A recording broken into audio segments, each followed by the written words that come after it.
Stands and Yon Hall completed, an idea for a south end zone complex was initiated, and in 1982 it became a reality. Coach Charlie Pell received support from several Gator faithful, including Ben Hill Griffin and Wendy's founder Dave Thomas, to build a showcase locker room, training room, and weight room. Those improvements helped catch the attention of a new class of recruits, including a soft-spoken running back from Pensacola.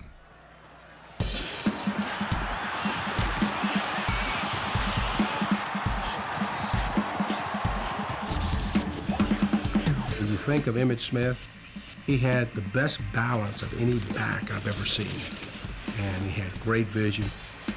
Somehow he was able to understand his momentum and their momentum enough to where he carried 2 or 3 guys with him, another 5 yards.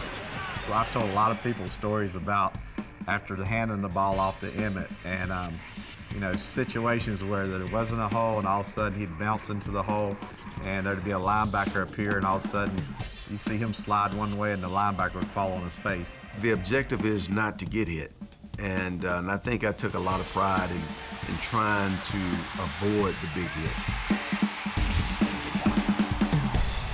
I was at the SEC meeting, and several of the sports writers from other states came around and said, "Tell us about this Emmitt Smith." I said, "Well, I've never seen him play, but I'll tell you what I know about him." And I told them about he's 5'10" and 190 pounds and under 4'7". And Gordon Pettis, who played halfback at Alabama and was the head of the SEC officials, was standing there at the time, and he said, "All y'all that want to write about Emmitt Smith, go back to last year's newspapers, because his name's not ever going to be in the paper in the Southeastern Conference, that he's not good enough." I know Coach Hall wanted to sort of bring him on slowly. The first 2 games, we hardly used him, and then going into the 3rd week, Coach Hall said it's time for him to start and see what he can do.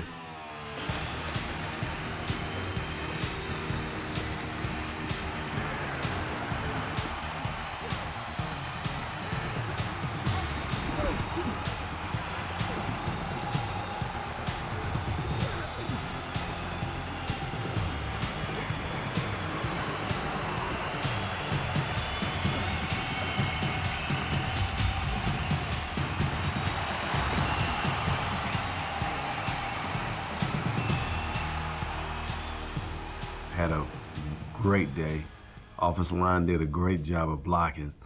And I ended up breaking the freshman school record that day. Rushed for 224 yards and 2 touchdowns and beat the Tide. After the game, I looked over at Gordon Pettis. He was sitting down the way, and I said, "Gordon, you still think his name's not ever going to be in the newspaper?" And he said, "No, his name's going to be in the newspaper." From that moment on, you knew we had a special football player. And it was great to see him that freshman year do the things that he was able to do as a true freshman at a major college like the University of Florida. To the left to the 50, Emmitt Smith to the 40, Emmitt Smith to the 30, Emmitt Smith to the 20, Emmitt to the 5, touchdown, Emmitt Smith! As a kid from Mayo who grew up and had to walk on here to the University of Florida, I always look back and say, you know what, I was a part of some great players in my career.